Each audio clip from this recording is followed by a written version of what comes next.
Padre Celestial, te agradecemos en esta tarde por tu presencia, Señor. Gracias te damos porque tú estás con nosotros, Señor. Sabemos que, Padre, incluso en medio de la dificultad, en medio de las deudas, en medio de la enfermedad, en medio de cualquier cosa que pueda sucedernos a nosotros, tus hijos, tú estás allí en medio de todo, Señor. Y sabemos que por alguna razón tú permites que nos pasen cosas, Señor. Y por otra razón también, Señor, es posible que nosotros, desobedeciéndote o no consultándote, suframos las consecuencias por algunas decisiones que tomamos.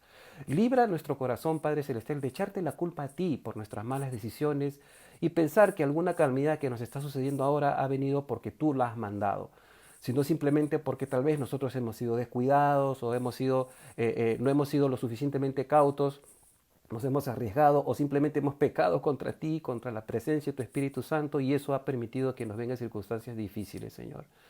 Sin embargo, Padre Santo, te agradecemos porque tú nos tienes en tu regazo, nos sostienes con la diestra de su justicia y no vas a permitir que nada más allá de lo que tú quieras que suceda con nosotros nos pueda pasar, Señor. Y el enemigo no tiene potestad sobre nosotros porque tú lo derrotaste ya en la cruz del Calvario, Señor. Lo venciste, Padre Celestial.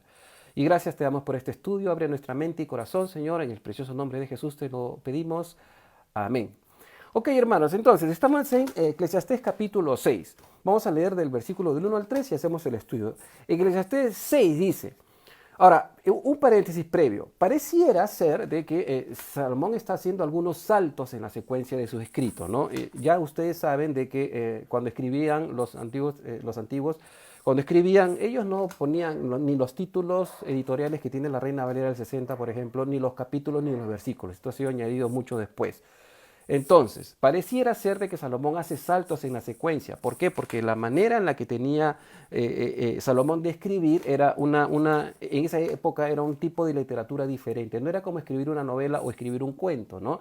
O sea, tenía diferentes aspectos como se puede, digamos, plasmar ahora en la actualidad, ¿no? O a veces escribían en prosa, o a veces escribían con doble referencia, o para acentuar algunas ideas repetían en la misma idea con otras palabras y diferentes tipos de sintaxis que permitía esclarecer las ideas. Entonces, este capítulo 6 pareciera que tiene un salto, pero en realidad no, está continuando de los capítulos anteriores. Más bien el capítulo 6, según los críticos bíblicos, los estudiosos, es el último de los capítulos porque de alguna manera se divide el libro en dos, del 1 al 6 y del 7 en adelante hasta el último capítulo 12 de Eclesiastés. Entonces, vamos a leer de versículos del 1 al 3 y dice, también he visto bajo el cielo un mal terrible. Estoy leyendo para aclarar, ¿no? Siempre lo quiero aclarar, la Reina Valera contemporánea y vamos a consultar con la nueva traducción viviente y a veces la nueva versión internacional también. Dice, también he visto bajo el cielo un mal terrible y muy común entre los hombres. Hay gente a la que Dios le da riqueza, bienes y honra y le cumple todos sus deseos y nada le falta. Pero Dios no le da la facultad de disfrutar de todo ello, sino que son los extraños quienes lo disfrutan. Y esto es vanidad y un mal terrible. Versículo 3. Porque esa gente podrá engendrar 100 hijos y vivir muchos años y llegar a una edad muy avanzada. Pero si nunca satisface sus deseos y además se queda sin sepultura, yo digo que a un abortivo le va mejor. Esto es lo que traduce, lo que traduce la Reina Valera contemporánea. Entonces, vemos aquí que es interesante que Salomón repite la enseñanza de la situación de las personas que tienen de todo, ¿no es cierto? Ya Salomón ha venido hablando hasta este capítulo de los ricos y los pobres, ¿no? Los sabios y los necios. Entonces, suponiendo que Dios, que es dueño de todos los bienes, ¿no? Y si al mismo tiempo Dios no da al hombre la facultad de gozar de cuanto le ha dado, según Salomón, esto es un mal gravoso y terrible para el hombre.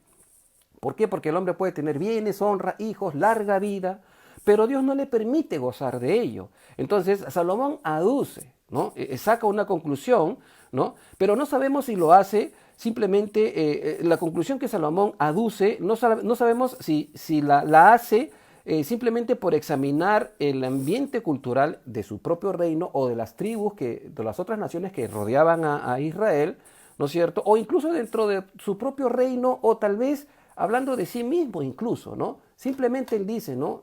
Que sucede esto al hombre y es un mal terrible, ¿no? Que tiene de todo, pero Dios no le da la facultad para gozar de todo lo que tiene.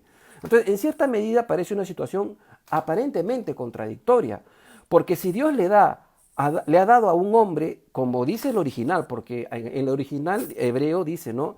Que Dios le ha dado al hombre, está hablando de un hombre, ¿no? No como lee la Reina Valera, porque la Reina Valera contemporánea dice, hay gente en el versículo 2, pero en el original está refiriéndose al hombre, es decir, a un hombre que le da todo cuanto tiene y todo cuanto desea.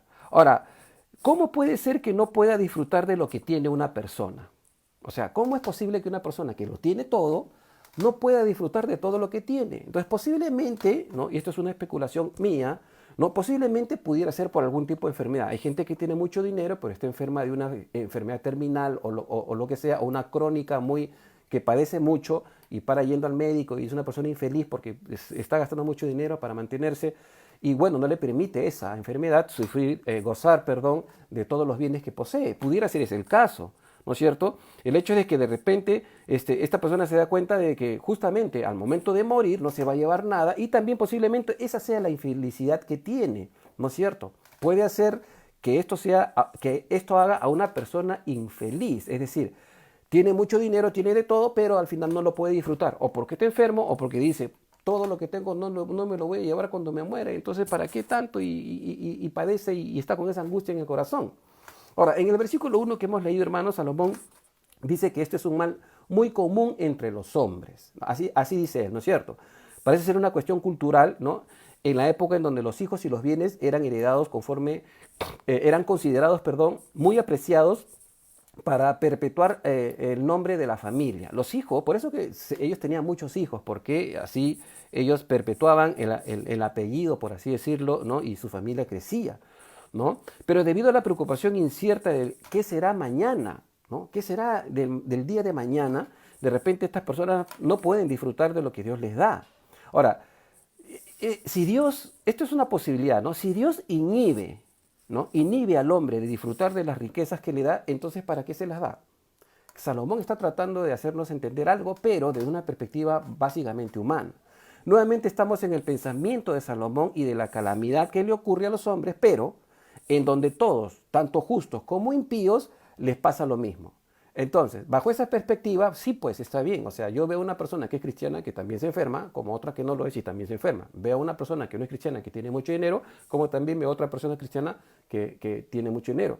Y veo una persona que es cristiana, que no es cristiana, que está enferma, y veo a otra persona que es cristiana que sí está enferma. O sea, en realidad esto es así.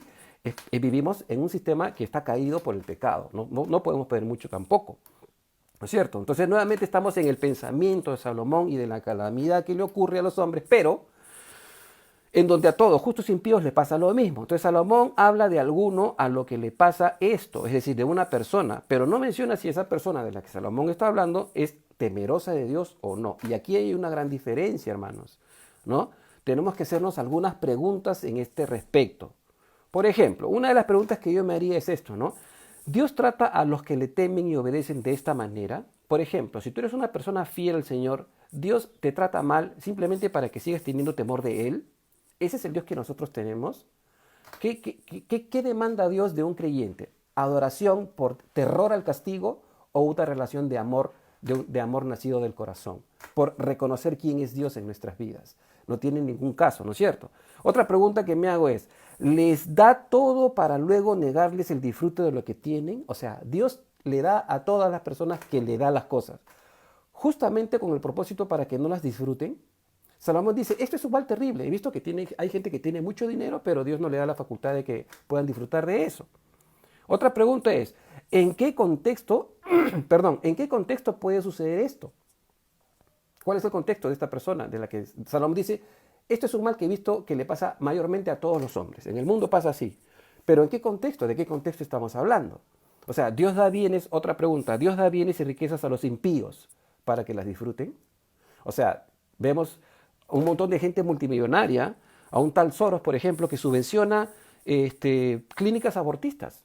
O sea, toda la plata que tienen las personas que usan el dinero para matar, para el mal. Dios se la da también para que no disfruten ellos de lo que tienen. Así trata Dios a los impíos. Hay que hacernos estas preguntas porque Salomón está sintetizando todo tan pragmáticamente hablando que nos cuestionamos. Decimos, pero ¿cómo es posible que Dios trate así a todos por igual?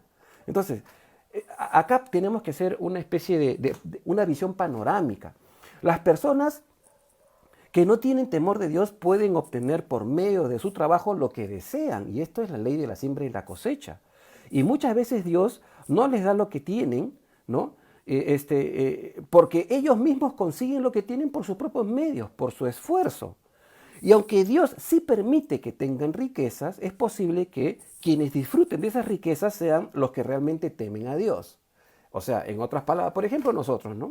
Los cristianos, disfrutamos ahorita de la tecnología para poder congregarnos virtualmente hablando. ¿Quién creó la tecnología? Bueno, personas que no sabemos si son cristianos o no, pero nosotros estamos recibiendo el beneficio de eso. ¿De acuerdo? Entonces, esta sería la explicación más plausible para ver cómo Dios humilla a quienes tienen de todo por sus propios esfuerzos, pero que por afán o incertidumbre del futuro se preocupan tanto que no pueden disfrutar de lo que tienen. Es impresionante, ¿no es cierto? Para entender este contexto tenemos que ver la palabra que usa Salomón para decir Dios no le da la facultad de disfrutar las riquezas. Esa palabra no le da la facultad. Como ustedes saben que a mí me gusta irme al original, la palabra facultad se traduce del hebreo shalá, que es una raíz primaria que básicamente significa dominar, es decir, gobernar. Y por implicación también significa permitir y también significa enseñorearse, es decir, tener la facultad de. Por ejemplo, yo tengo la facultad de administrar mi dinero. ¿Por qué? Porque yo administro mi dinero. Yo miro en dónde gasto y miro en dónde no gasto. Y me abstengo de esto porque estoy haciendo economía, etc. Esa es una facultad. Y Salomón usa esta palabra para decir que Dios no le ha dado facultad a los hombres que tienen mucho para que las disfruten. Entonces, la idea de esta palabra hebrea no es que Dios mutile emocionalmente a estas personas, sino que no le permite que esta persona administre, domine, se enseñoree de lo que tiene, ¿ya? Pero no como un castigo, como consecuencia de que esa persona hace las cosas por el bien simplemente porque sí, ¿no es cierto? Simplemente porque tal vez Dios ve el corazón de la persona y esta persona ama, adora, idolatra la riqueza y el dinero. De tanto que tiene, ni siquiera la misma riqueza no lo deja dormir. Y por eso es una persona infeliz, por eso es que no puede disfrutar. Imaginemos esto en la mente de Dios, hermanos. Pongámonos un ratito, yo sé que somos viles gusanos todos nosotros, pero pongámonos un ratito en la mente de Dios, ¿no? Imagínense, o nos pudiéramos imaginar a un Dios pensando así: voy a darle riqueza, por decir un nombre, ¿no? Voy a darle riquezas, muchas riquezas a Ricardo, pero para que sea infeliz, ¿de acuerdo? Y encima le permitiré que vean él cómo los extraños consumen sus riquezas. De esa manera le voy a mostrar a Ricardo que yo soy Dios, ¿no? O sea, imaginemos a Dios, en el corazón de Dios, esta actitud. Voy a proveer de riqueza a cualquier persona, a cualquier ser humano, para que sea infeliz, ¿de acuerdo? Entonces, así voy a demostrarle a esa persona que yo soy Dios y él no, pues, ¿no? Entonces, va contra la naturaleza de Dios, ¿no es cierto? Entonces, no pudiéramos decir de que es la intención primaria del corazón bondadoso de Dios. Ahora, también a lo largo del estudio ya hemos estudiado que la voluntad y el albedrío del hombre afectan sus circunstancias. Esto ya lo hemos visto, hermano. La voluntad y el albedrío del hombre afectan sus propias circunstancias.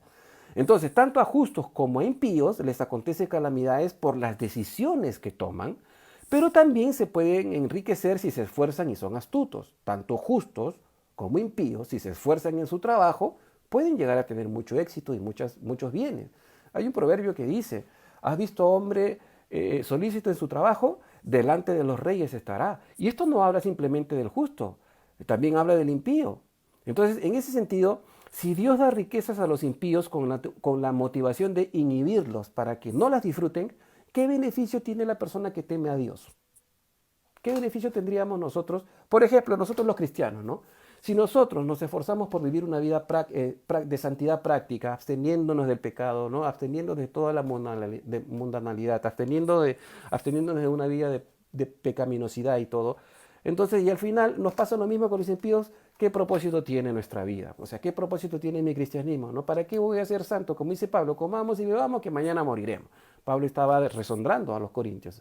Pero, ¿qué beneficio tendríamos nosotros si al final a los impíos y a nosotros nos pasa lo mismo. Básicamente es el resumen de Salomón, ¿no es cierto? Entonces, lo que llama mucho la atención en esta disertación de Salomón es que el versículo 2, en el versículo 2 dice que Dios le cumple todos sus deseos y hasta le da honra a esa persona. Entonces, desde esa perspectiva, hay algo medio confuso en la disertación de Salomón, ¿no? ¿Por qué? Porque ¿cómo Dios puede proveer para los impíos tanta riqueza? O sea, ¿acaso Dios bendice al impío? ¿Cómo es posible? ¿No es cierto? Entonces, es una perspectiva básicamente meramente racional, ¿no es cierto? Entonces, sabemos que Dios concede las peticiones del corazón de sus hijos. Esto lo sabemos porque hemos estudiado la palabra. Pero ¿sucede lo mismo con los impíos? Tenemos que hacernos esta pregunta. Ahora, en el original, cuando dice, le concede todos los deseos de su alma, en el original dice su ser. Es la palabra hebrea nefesh, ¿ya? Que se traduce también como ser, como persona, ¿no? ¿De acuerdo? Y también la palabra desea, que viene del hebreo abá, ¿de acuerdo? Que significa básicamente desear algo, codiciar, con codicia, codicioso, desear, incitar. O sea, las palabras que está usando Salomón acá están describiendo básicamente que los impíos no solamente desean tener cosas buenas, sino que las codician, las codician. Entonces, en otras palabras, Dios le permite tener todo lo que su ser deseaba o codiciaba. Esto tiene otra connotación, si lo vemos desde este punto de vista, en proporción a la traducción Reina Valera contemporánea que estamos leyendo. Se trata de personas que obtuvieron mucho, con mucho afán y codicia, y para estas personas nada las sacia, nada las calma, nada las consuela, ¿no? O sea, simplemente tienen y tienen y tienen y quieren más. ¿Por qué? Porque el hecho de tener les propone el apetito para seguir teniendo más. Ahora, el versículo 3 en la Reina Valera contemporánea que estamos estudiando conecta la idea del pensamiento del versículo 3 que hemos leído con los versículos anteriores, con el versículo 2. Pero sin embargo, hermanos, en otras versiones, como por ejemplo en la Nueva Versión Internacional, el versículo 3 desarrolla un escenario distinto. El versículo 3 habla de una persona que aún teniendo muchos hijos y viviendo mucho, pero su alma no encontró satisfacción en lo bueno o de los bienes que tuvo, en ese caso, ¿ya? Hasta un abortivo tendría más suerte que él, ¿no es cierto? La Nueva Versión Internacional traduce así: si un hombre tiene 100 hijos y vive muchos años, no importa cuánto viva, si no se ha saciado de las cosas buenas ni llega a recibir sepultura. Yo digo que un abortivo vale más que él. Así traduce la Nueva Versión Internacional. Entonces, esto es una ironía pura. ¿Por qué? Porque definitivamente comparar y ver la existencia de uno que, aunque haya sido infeliz, no se compara con un feto muerto, no tiene ningún punto de comparación. Sabemos que un abortivo en el contexto de Salomón no es un feto asesinado por un aborto inducido como se practica hoy en día. O sea, Salomón no está diciendo es mejor abortar que vivir una vida pésima. No, no está diciendo eso. Salomón dice que, por ejemplo, vamos a estudiar ahorita, la palabra para abortivo viene del hebreo nefel, que significa un aborto, pero en el sentido de que el niño nace muerto. Ha habido casos de muerte súbita o de repente ni bien nace, el niñito deja de respirar y muere. O de repente por algún golpe el niñito fallece dentro del vientre de la madre y cuando la madre da luz el niñito ya está muerto. A eso se está refiriendo Salomón, que este bebito tiene mayor suerte o mejor suerte que una persona que ha vivido mucho, ha tenido de todo, pero ha sido un infeliz. En ese sentido, ya el cuadro es un niño de que por A o B nació muerto, pero no que lo abortaron, ¿de acuerdo? Entonces no está hablando ni justificando el aborto, simplemente está diciendo, hay personas que tienen mucho de todo y son tan infelices, y yo digo que un niñito que nace muerto de repente tiene más reposo porque nunca padeció todo lo que padecen los que han vivido mucho, han tenido de todo, pero han sido infelices. Continuemos con el versículo 4 al 6. Y sigue hablando del abortivo. Dice, porque el abortivo viene de la nada y se va a las tinieblas. Y las tinieblas cubren su nombre. Además, nunca verá el sol, ni llegará a conocerlo. Y sin embargo, tendrá más reposo que esa gente. Y aún así, si esa gente llegara a vivir 2000 años y no disfrutara de lo bueno, ¿no es verdad que todos van al mismo lugar? Así traduce la Reina Valera contemporánea. Entonces, este versículo 4, Salomón hace una descripción de la corta vida del feto desde el punto de vista de los que estamos vivos. Es decir, obvio, ¿no? Si yo veo que un niñito nace muerto, bueno, ya fue. Se hace un sepelio y pasan 10, 5, 15 años y ya no hay memoria del niño. desde nuestra perspectiva. Pero podemos saber nosotros lo que pasa con ese niño, podemos tener una conclusión precisa de lo que pasó con ese niñito y qué de los abortivos que son asesinados en el vientre de la madre. A los que matan de 12 semanas o a los 3 meses, qué sé yo, que son asesinatos impunes. ¿Qué de ellos? ¿A dónde se van? ¿No es cierto? Entonces, en realidad no sabemos exactamente lo que pasa con los abortivos al morir, pero los fetos tienen vida y creemos que si no vienen a este mundo, los recoge el Señor en su regazo. En Isaías hay un versículo, no recuerdo bien, no pensaba hablarlo tanto de esto, pero en Isaías hay un versículo que habla, ¿quién me engendró a estos y de dónde vinieron estos? ¿No? Y es como que, y Jesús por alguna razón dice, el reino de los cielos está lleno de niños. Bueno, esos son aspectos espirituales, pero es interesante ver esta parte. Los niños vienen como seres humanos desde la concepción. Entonces, otras traducciones dicen, en vano viene, es decir, en vano nace. Cuando se traduce abortivo, otras traducciones traducen en vano nace o en vano viene. Es decir, por el hecho de haber nacido muerto, nació por gusto, ¿no es cierto? Es decir, esto es muy diferente a traducir que viene de la nada, como la traduce la Reina Valera contemporánea, ¿no? No es una de mis versiones favoritas, pero es una buena versión, la Reina Valera contemporánea. Prefiero la del 2015, la Reina Valera actualizada. Entonces, tal vez Salomón creía que en comparación con el rico que tiene todo, pero no disfruta de lo que tiene, el abortivo tiene mayor o mejor descanso. Y esto es obvio, pues, ¿no? Salomón usa otra metáfora para decir que el niño muerto es olvidado pronto por los vivos. Es que es obvio, ¿no es cierto? Porque ya dije, ¿no? Muere el niñito o nació muerto y a los 5, 6, 7, 10 años ya tienes otros hijos y ya te olvidaste, ya simplemente ya pasó. Entonces, para Salomón, la suerte del abortivo es mejor porque éste tiene más reposo y queda libre del trabajo, la ansiedad y la miseria, ¿no? De lo que Salomón dice y describe acerca del hombre que tiene mucho y se esfuerza en su trabajo y vive en este mundo, comparado con una persona grandemente bendecida cuya alma nunca encontró satisfacción. Entonces, otra vez Salomón concluye racionalmente lo que le pasa a los hombres. Es interesante porque en el versículo 5 Salomón dice que el abortivo no conocerá la vida y lo bueno de vivir. Así que desde la perspectiva de Salomón, el feto nacido muerto tendrá más reposo que el hombre que inclusive pueda vivir 2000 años. Y esto es una ironía de Salomón porque se sabe que los hombres no pueden vivir 2000 años. Porque dice, aunque viva 1000 años 2 veces, o sea, son 2000 años. ¿No? Entonces, y encima no disfrutó nada, es peor todavía. Entonces, la pregunta que se hace Salomón en el versículo 6, ¿no? Esta pregunta que se hace Salomón en el versículo 6 que dice, ¿no es verdad que todos van al mismo lugar? ¿No? O sea, esta pregunta básicamente resuelve la ironía que Salomón mismo plantea.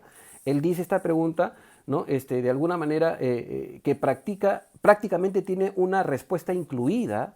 Es decir, que ambos, al rico y el abortivo, van al mismo lugar al morir. Entonces, comparados ambos, el abortivo no sufrió por lo que padeció el rico. Es una conclusión lógica, pues, ¿no? Una persona que vive 80 años y que ha tenido de todo, pero nunca fue feliz porque de repente tuvo una enfermedad terminal y etcétera de cosas, obviamente ha sufrido y ha padecido tanto en comparación con un niñito que nació muerto. Pero no hay punto de comparación, porque el niñito que nació muerto, bueno, creemos que va de frente a la presencia de Dios y no pudo disfrutar de los bienes venideros o de las cosas que tuvo, como cualquier mortal que estuvo en vida. Entonces, es una simple conclusión lógica, no hay ningún tipo de enseñanza en ello. Entonces, posiblemente, de repente, esto es una especulación mía, posiblemente Salomón leyó el libro de Job. ¿Por qué? Porque, aunque no sabemos qué pasa después de la muerte, ¿no es cierto? Job habla de algo al respecto parecido y les recomiendo el libro de Job, hermanos, si quieren entender acerca de los problemas de la vida y cómo Dios interviene en la vida de una persona que incluso era justo, recto, temeroso y hubiese apartado del mal. Entonces Job mismo deseó nacer muerto, y esto está en el capítulo 3, ¿no es cierto? ¿Por qué? Porque la prueba dura que le vino, él dijo, maldito el día en que nací, ¿no? Entonces, y mejor hubiese sido abortado, dice Job, por todo el padecimiento que tuvo. Murieron sus hijos y empobreció y encima estuvo enfermo malísimo, que se rascaba la sarna con un tiesto seco. Ahora, hermanos, hagamos esta pregunta. ¿Cuántos de nosotros, y sinceremos esta pregunta en nuestro corazón, cuántos de nosotros hemos atravesado circunstancias tan difíciles que hemos dicho, Dios mío, ya no quisiera vivir? ¿Cuántos de nosotros hemos experimentado, o sea, problemas de salud, o problemas financieros, o problemas de divorcio, o lo que fuera que sea? Que hemos dicho, Señor, por favor, ya llévame de una vez. ¿Cuántos de nosotros hemos atravesado esto. Y esto lo digo simplemente porque tal vez Salomón, en su infelicidad, siendo rey y teniendo todo lo que tenía, y dando rienda suelta a sus apetitos de la carne, también decía lo mismo y dijo, ay, ya no aguanto más. Pero Dios tiene un plan para cada uno de nosotros. Si nos conectamos con Él, podemos entender. Entonces, no es justificable que por causa del padecimiento y aún teniendo de todo y no poder disfrutarlo, quisiéramos nacer muertos. Salomón resume la terrible aflicción que se siente cuando las riquezas y tal vez una vida prolongada no sacian el alma y solo causan dolor. Entonces, es una visión un poco como muy resumida, diría yo. Mucha gente con mucho dinero quiere prolongar la agonía de sus vidas, ¿no? Por ejemplo, el terror a la vejez. Vemos personas y esas estrellas de Hollywood, por ejemplo, ¿no? Que no quieren envejecer y se hacen cirugía tras cirugía, tras cirugía, y tienen 80 años y parece que tuvieran 50 y no quieren morir. O sea, simplemente están yendo contra el orden natural porque tienen el dinero. Hay otras personas que no y asumen su vejez con responsabilidad, pero quieren dilatar el proceso, ¿no es cierto? O sea, es el pánico de no poder llevarse todo el dinero y siempre quieren seguir viviendo más, ¿no es cierto? Y a las finales pues no lo logran, ¿no es cierto? Y terminan pues en el cementerio como cualquiera, ¿no? Entonces todo lo ganado con o sin propósito no se lo van a poder llevar. Ahora, el amor y la confianza en las riquezas nos pueden hacer cambiar la percepción de cómo Dios obra en nuestras vidas. Y esto es algo que tenemos que tener en mente. Repito, el amor y la confianza en las riquezas nos pueden cambiar la percepción de cómo Dios obra en nuestras vidas. Y hay que tener cuidado con eso. Conozco hermanos muy acomodados, ¿de acuerdo? Se los digo honestamente, mis hermanos. Conozco hermanos acomodados financieramente hablando, pero que no practican una vida de santidad. Y son cristianos dominicales nada más. Van a la iglesia, cumplen todo su diezmo y todo, pero durante la semana parece que no son cristianos, ¿no? Y de igual manera conozco gente pobre, ¿no? Que aunque son pobres, no recurren a Dios para salir de esa situación. Entonces, es una tristeza, porque básicamente la respuesta está en el Señor, pero depende de cada uno. Vamos a leer Marcos versículo 10 para tener una perspectiva comparativa del speech, del discurso que está dándonos Salomón, que escribe aquí en Eclesiastés, comparado con lo que el Señor enseña. ¿De acuerdo? Vamos a leer Marcos capítulo 10, versículos 17 al 24. Lo voy a leer despacio, ustedes síganme en sus Biblias. Marcos 10, y ahora sí voy a leer la Reina Valera del 60. Marcos 10, del 17, dice así: al salir él para seguir su camino, vino uno corriendo e hincado, arrodillado, hincando la rodilla delante de él, le preguntó: Maestro bueno, ¿qué haré para heredar la vida eterna? O sea, cree que hay una vida después de la muerte. Jesús le dijo: ¿por qué me llamas bueno? Ninguno es bueno, sino solo uno, Dios. O sea, en otras palabras, bueno, yo soy Dios. Los mandamientos sabes, le dijo Jesús: no adulteres, no mates, no hurtes, no digas falso testimonio, no defraudes, honra a tu padre y a tu madre. Esto es lo que le dije Jesús en respuesta de que cómo heredaría la vida eterna. Versículo 20 dice: él entonces respondiendo le dijo: Maestro, todo esto lo he guardado desde mi juventud. O sea que era una persona que no creo que haya estado mintiendo, porque Jesús no le dijo: me estás mintiendo, mentira. No ha sido así, no, Jesús no lo contradijo. Entonces, versículo 21, Jesús le dijo, mirándole, le amó. Interesante, ¿no? El versículo 21 de Marcos 10 dice: entonces Jesús mirándole, le amó. Y le dijo: una cosa te falta. Anda, vende todo lo que tienes y dalo a los pobres, y tendrás tesoro en el cielo. Y ven y sígueme tomando tu cruz. Interesante, ¿no? Negándote a ti mismo. Versículo 22. Pero él, es decir, este joven que había cumplido los mandamientos que Jesús le dijo, este joven, pero él, afligido por esta palabra, se fue triste porque tenía muchas posesiones. Era una persona bien acomodada. Entonces Jesús, mirando alrededor, le dijo a sus discípulos: cuán difícilmente entrarán en el reino de Dios los que tienen riquezas. Jesús no está diciendo que no es que no van a entrar, está diciendo que va a ser difícil. Los discípulos se asombraron de sus palabras, pero Jesús respondió, volvió a decirles: hijos, cuán difícil les es entrar en el reino de los cielos a los que confían en las riquezas. Interesante, ¿no? Entonces, ¿podemos tener nuestra confianza en las riquezas? Bueno, la palabra dice, el dinero es escudo, siempre y cuando lo sepamos usar. Pero idolatrar el dinero y tener confianza en las posesiones y en las riquezas, en el reino de los cielos, hermanos, permítame hacer un paréntesis antes de continuar leyendo Eclesiastés. En el reino de los cielos hay un aspecto espiritual que muchos no hemos comprendido. En el reino de los cielos, la palabra preferida para Dios es dar en vez de amasar. El hombre natural quiere amasar fortuna, ahorrar, amasar, enriquecerse, hedonismo, todo para él. Pero en el reino de los cielos es diferente, porque Jesús dice bien claro, dad y se os dará, medida llena, y rebosando darán nuestros graneros. Porque con la misma medida con la que mides, serás medido. Eso es lo que dice Jesús. En el mundo espiritual hay un propósito que de alguna manera contraviene el deseo innato o natural o inherente del ser humano. El ser humano en vez de dar quiere recibir. Pero en el mundo espiritual es más bienaventurado dar que recibir. Entonces esto es lo que muchos cristianos no comprendemos a cabalidad. Y después cuando estamos en problemas financieros estamos diciendo, Señor, ¿por qué estamos mal? Acuérdate de tus diezmos. ¿Estás diezmando? No, que el diezmo del Antiguo Testamento. Bueno, tengo noticias para ustedes, los que dicen que el diezmo es del Antiguo Testamento. Efectivamente, el diezmo es del Antiguo Testamento, pero en el Nuevo Testamento ya no solamente es el diezmo, es todo. Básicamente así, ¿no es cierto? En Malaquías Dios dice bien claro, la nación toda me han robado en vuestros diezmos y ofrendas. No solamente diezmos y ofrendas. Y Dios dice, pruébame en esto, tienes problemas económicos. No es que traigas tu plata a la iglesia, no estoy hablando de eso. Estoy hablando simplemente de la obediencia que tú tienes respecto a lo que te da el dinero. La riqueza no es tangible, la riqueza proviene del efecto que el dinero causa en el cristiano. ¿De acuerdo? Nadie obtiene riquezas de la nada. Las riquezas se obtienen por medio del flujo circulatorio del dinero. Uno gana, invierte, gana, invierte, gana, invierte. ¿De acuerdo? Entonces, en todo este movimiento, ¿te acuerdas de Dios? Le das al Señor lo que Dios dice. En el Antiguo Testamento dice el diezmo, pero en el Nuevo Testamento dice todo lo que has recibido es de Dios. David lo comprendió muy bien cuando David oró en la dedicación del templo. Dijo a Dios, Señor, de lo recibido de tu mano te damos. Es interesante y por eso David era extremadamente próspero. Continuemos. Discúlpeme por hacer ese paréntesis, no pensaba hablar de ello, pero bueno. Versículo 7 al 9 del capítulo 6 de Eclesiastés dice, mucho se afana el hombre para llenarse la boca, pero su apetito nunca se sacia. Y al final, ¿qué de más tiene el sabio que el necio no tenga? ¿Qué de más tiene el pobre que supo sobrevivir? Versículo 9. Es mejor lo que se ve que los deseos pasajeros. Pero también esto es vanidad y aflicción de espíritu. Ahora, quiero leer estos primeros versículos, el 7 y el 8, en la versión Nueva Traducción Viviente, porque para mí la Nueva Traducción Viviente es una paráfrasis que amplifica mejor la idea y el criterio. Ellos revisan el original, pero acomodan las palabras para un mejor entendimiento.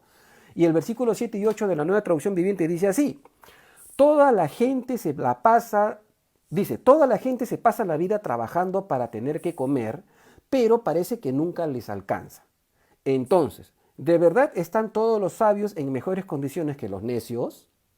¿Ganan algo los pobres con ser sabios y saber comportarse frente a otros? Interesante esta versión, ¿no? Les recomiendo que ustedes también tengan la Nueva Traducción Viviente para comparar.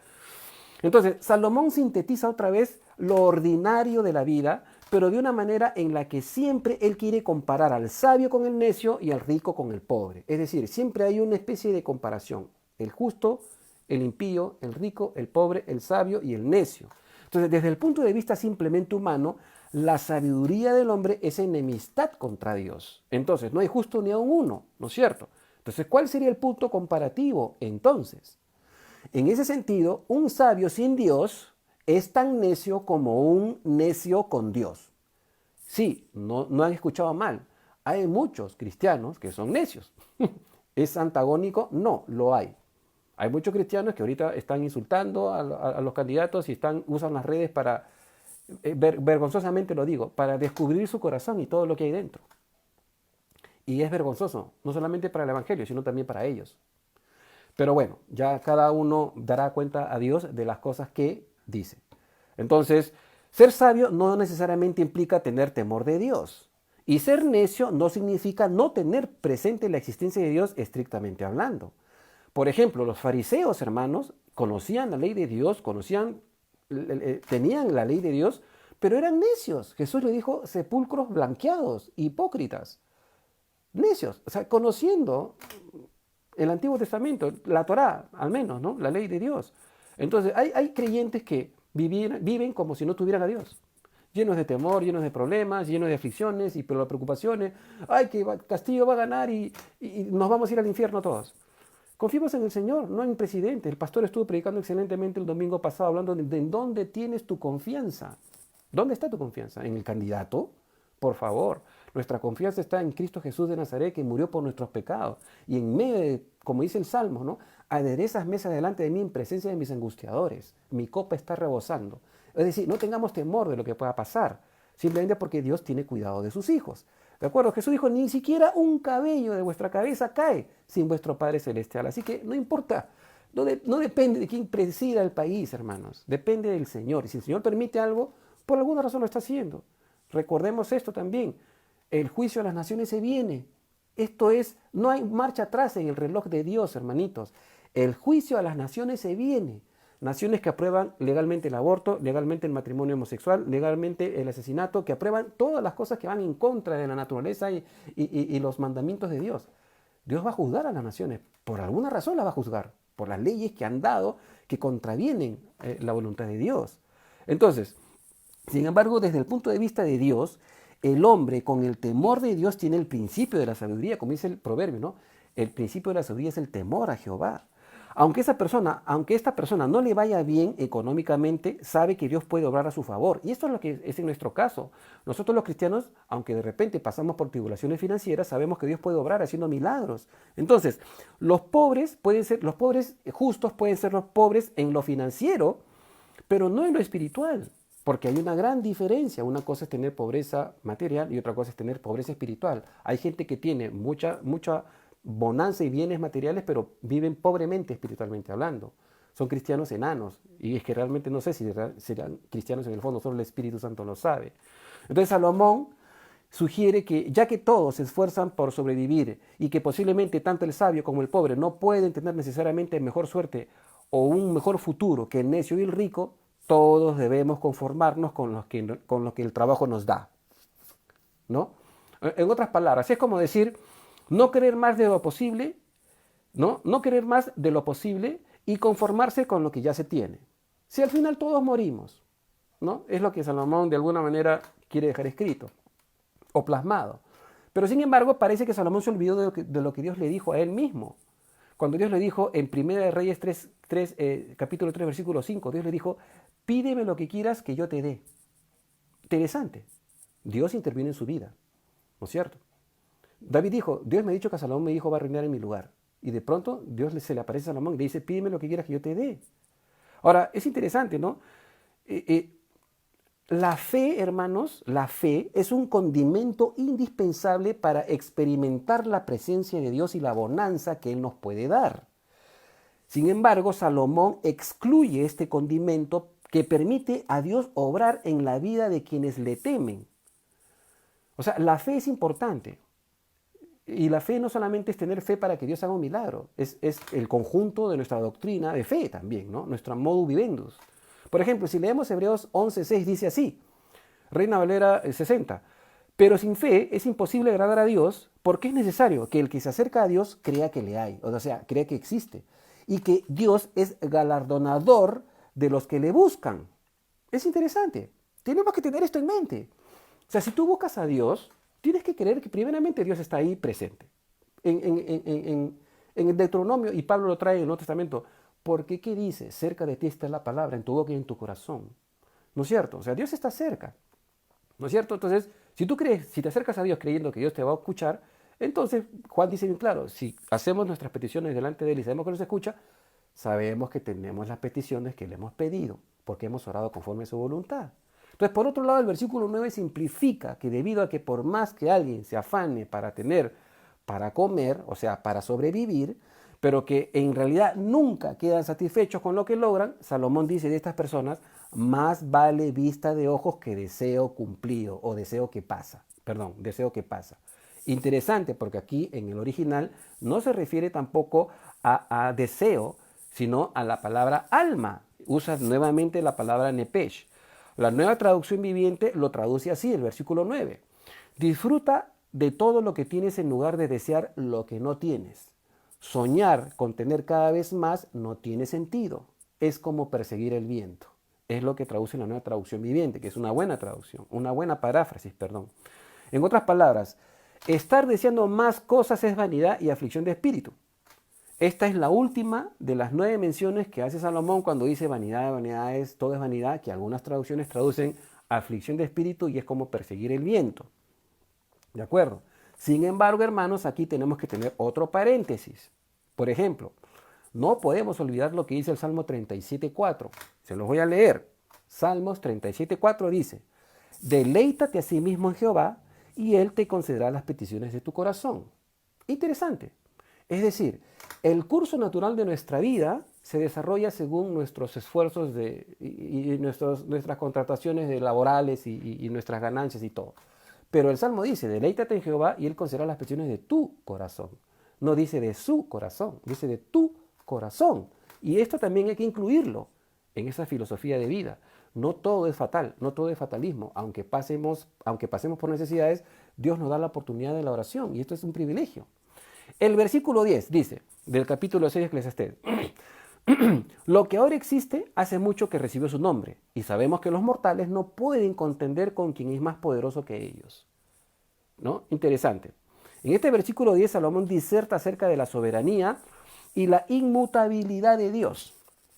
Para él, o sea, para Salomón, Dios determina el curso de acción de todas las cosas y por más que hagamos o dejemos de hacer, ya todo está escrito. ¿No es cierto? Porque él dice bien claro, ¿no? No podemos contender contra el Todopoderoso. ¿No es cierto? Salomón cree que la calamidad es dada por Dios para humillar a los hombres para que le teman, ¿no? Porque dice, ya hemos estudiado que él dice, para que vean que los hombres son semejantes a las bestias, ¿no es cierto? Que el penoso trabajo también es un flagelo de Dios, aunque a veces Dios nos permite disfrutar del aspecto de lo que nos da el trabajo, pero aún así es un flagelo, ¿no es cierto? Entonces también Salomón cree que todo ya ha sido nombrado, entre comillas, por Dios y que por nuestra vana y corta existencia no podemos comprender ni contender contra el Dios Todopoderoso. Interesante. Así que Salomón puntualiza que el hombre no sabe cuál es su lugar que Dios le ha asignado en el plan predeterminado de todas las cosas. Para mí esto es una visión un poco corta considerando la herencia que David su padre le dejó a Salomón. Y una herencia no solamente financiera, sino también, o económica, sino también espiritual.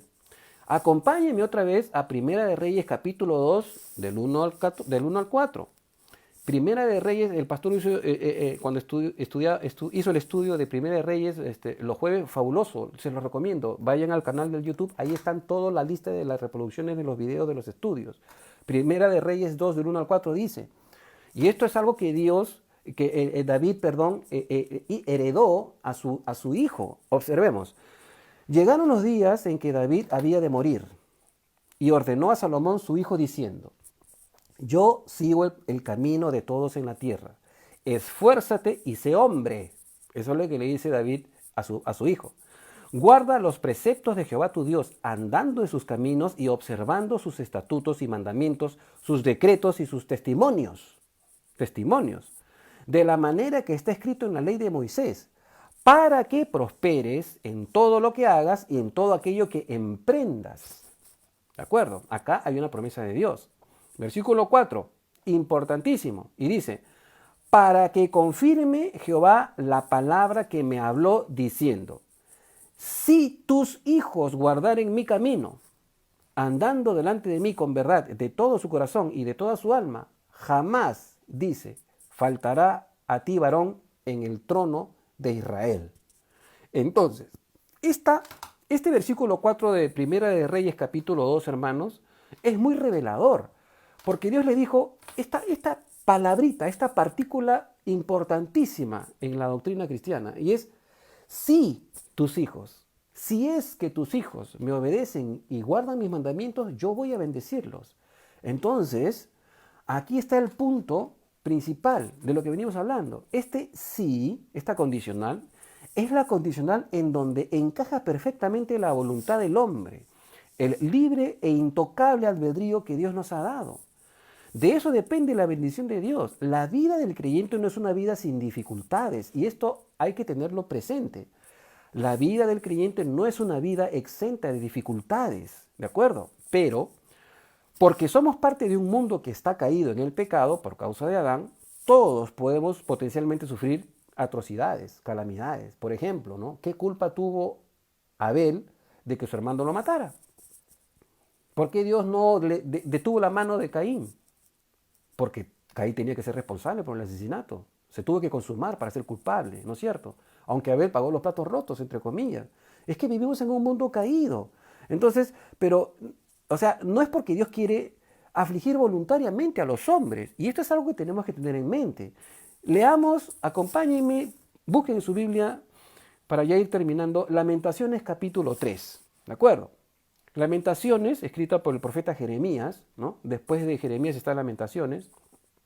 Capítulo 3 dice, versículo 31 al 33 dice, porque el Señor no desecha para siempre, antes se aflige, también se compadece según la multitud de sus misericordias, porque no aflige ni entristece voluntariamente a los hijos de los hombres.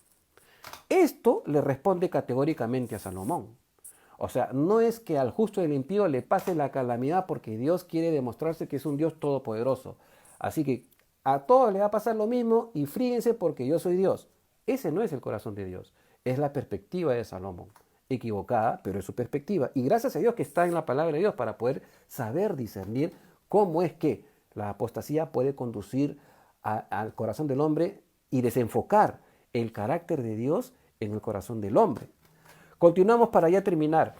Del capítulo 6 de Eclesiastés, versículos 11 y 12 dice, cuando aumentan las palabras, aumenta la vanidad. ¿Y qué ganamos los mortales? ¿Cómo saber qué es lo mejor para nosotros en los contados días de nuestra vida, de nuestra vana vida, por la que pasamos como una sombra? ¿Quién nos puede decir lo que habrá de suceder debajo del sol después de nuestra muerte? Estas son preguntas en el versículo 11 y 12 que Salomón se hace. A partir del versículo 7 ya Salomón comienza un color distinto en su, ya vamos a ver el próximo lunes, en su disertación, ¿no? Pero hasta aquí más o menos son unas preguntas retóricas, ¿no? Que no tiene respuesta, él no da la respuesta, pero vamos a estudiarlo. Entonces, con estos dos versículos, Salomón termina la primera parte de su disertación, ¿ya? De aquí en adelante va a tratar de responder las preguntas retóricas que ha venido haciendo, todas las preguntas de los capítulos anteriores. Entonces, la manera de Salomón de ver la finitud del hombre es que él cree que todos estamos llenos de vanidad y cuando tratamos de contender con Dios, es decir, argumentar con muchas palabras, eso aumenta aún más la vanidad y lo finito que es el hombre. Ahora, es cierto pues, es decir, nosotros siendo cristianos tampoco podemos argumentar con Dios como si fuera pues nuestro amigo, porque el Señor es el Señor, ¿de acuerdo? Y él dice, ante mí se doblará toda rodilla. Pero sin embargo, la vida del ser humano es como un vapor que hoy es y mañana ya no está, comparado con la eternidad de Dios. Porque nosotros que vivimos por el promedio de 80 o 90 años, a veces uno dice, wow, tiene 90 años. Si una persona de 90 años dice, wow, he vivido 90 años, es bastante. Sin embargo, antes del diluvio vivían 900, 800 años. Interesante. Entonces, el asunto radica de que para Salomón, al justo y al impío les pasa lo mismo y eso le causa a él frustración en su corazón. Entonces, la única manera de recibir las bendiciones de Dios es por medio de la obediencia. Y parece que Salomón pasó por alto esta partecita. Su pregunta, ¿qué más tiene el hombre? Según la Reina Valera del 60, del versículo 11, ¿no? ¿Qué más tiene el hombre? Incluye a todos por igual, sin hacer diferencia entre los justos y los que aborrecen a Dios. Porque sí, hay personas que no solamente son ateos o agnósticos, hay personas que odian a Dios, literal, lo odian. ¿Ya? O sea, no niegan su existencia, sino que lo odian. Aunque el justo también sufre, los propósitos para el justo tienen una trascendencia diferente. No podemos saber lo que acontecerá después de que partamos de este mundo desde la perspectiva terrenal. Es decir, para nosotros los vivos, alguien que muere o que nace muerto, nosotros no sabemos qué acontece más allá de la vida. Pero en el Nuevo Testamento hay un escenario en donde sí se puede vislumbrar de alguna manera esto. Tenemos el testimonio del Nuevo Testamento, ¿no? y de los escenarios probables que hay. Por ejemplo, si estudiamos la parábola del rico y Lázaro, esta parábola del rico y Lázaro que para muchos estudiosos, y yo creo esto también, esto es más que una parábola, esto revela escenarios espirituales reales, porque en ninguna de las parábolas Jesús habla de manera personal de un individuo. Acá menciona a Lázaro, el rico y Lázaro. Entonces es más que una parábola. ¿no? Es un ejemplo, esta parábola es un ejemplo de los diferentes escenarios que se dan inexorablemente después de la muerte. Ahora, la muerte es la irrupción trágica de la vida ocasionada por el pecado de Adán, ¿no? Porque el hombre fue creado para vivir eternamente, pero el pecado produjo la entrada de la muerte en el mundo. Y esto está en Romanos 5:12, ¿no? Porque por el pecado del hombre la muerte reinó, entró al mundo, ¿no es cierto? Entonces, la redención de Dios incluye la restitución corpórea de nuestro cuerpo humano, ¿no es cierto? Entonces, en la resurrección, nuestros mismos cuerpos van a resucitar. Entonces, la eternidad la vamos a vivir con esta nueva naturaleza inmaculada en nuestros cuerpos mortales, ¿no? Sinceramente, yo espero tener un poquito más de pelo, pero eso ya depende del Señor, no de mí. Entonces, Salomón se pregunta si podemos saber qué nos conviene a cada uno de nosotros en nuestra corta vida. Bueno, Dios ya respondió esto en varios cientos de años antes. ¿Ya? Varios cientos de años antes ya Dios respondió esta pregunta. En Deuteronomio 30, es la última cita que vamos a trasladarnos, a Deuteronomio capítulo 30, del versículo 15 al 20, dice así, lo leo rapidito. Mira, yo he puesto delante de ti hoy la vida y el bien, la muerte y el mal. Porque yo te mando hoy que ames a Jehová tu Dios, que andes en sus caminos, que guardes sus mandamientos, sus estatutos y sus decretos, para que vivas y seas multiplicado. Y Jehová tu Dios te bendiga en la tierra en la cual entras para tomar posesión de ella. Mas, si tu corazón se aparta y no me oyeres, y te dejares extraviar, y te inclinares a dioses ajenos y les sirvieres, yo os protesto hoy de que de cierto pereceréis.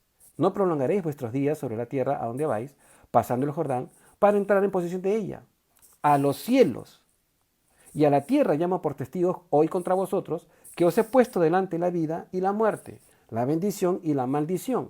Escoge, pues, ahí está el albedrío, la condicional de Dios. Escoge, pues, la vida para que vivas tú y tu descendencia. O sea, para que tu vida tenga significado, ¿no es cierto? Amando a Jehová, versículo 20, amando a Jehová tu Dios, atendiendo a su voz y siguiéndole a Él, porque Él es vida para ti y prolongación de tus días, a fin de que habites en la tierra. Ya con esto terminamos. Toda esta porción de lo que habló Dios por mano de Moisés refleja la relación que Dios espera de nosotros. Una relación de comunión con Él de manera voluntaria, en donde está implícita la voluntad y el albedrío del hombre. O sea, Dios no quiere esclavos, ¿no es cierto? O sea, Dios no quiere que tú te relaciones con Él porque tienes miedo de que Él te mate. ¿De acuerdo? Esto responde categóricamente a las preguntas retóricas de Salomón. Ahora, preguntas para nosotros. ¿Qué vas a escoger tú? ¿Qué vamos a escoger nosotros? Dios ya dio el primer paso, dio a su Hijo como pago por nuestros pecados. La muerte de Cristo es el único precio aceptado por Dios, ¿no? Que Dios estableció para que seas perdonado, porque sin derramamiento de sangre no hay perdón de pecados.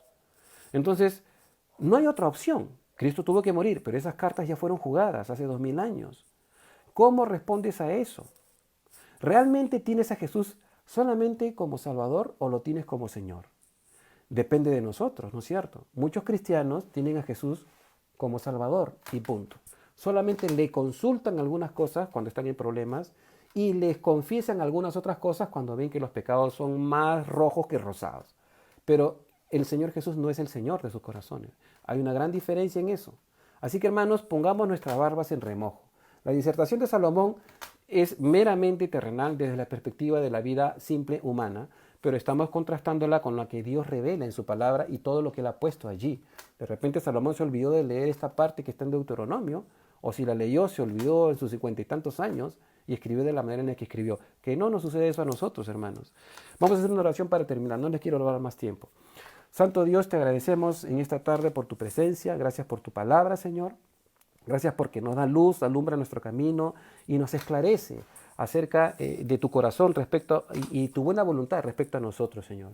Sabemos que tú eres un Dios bueno, clemente, misericordioso, tardo para la ira, grande en misericordia y verdad, que amas a tus hijos y que estás dispuesto a bendecirlos, Señor. Siempre y cuando nosotros vivamos bajo el amor que tú quieres que te demos, Señor. Siempre y cuando vivamos bajo tus lineamientos, practicando la justicia y viviendo en santidad. Porque si no es así, Señor, entonces van a venir todas las calamidades. Y aún así, viviendo en santidad, pueden venir calamidades también. Y tú lo haces no voluntariamente, como hemos leído hoy día, sino porque tú tienes propósitos trascendentes que nos van a enseñar algo, Señor, en nuestra vida y en nuestro caminar cristiano. Ilumínanos, Dios, en todo esto, te lo pedimos en el nombre de Jesús. Amén.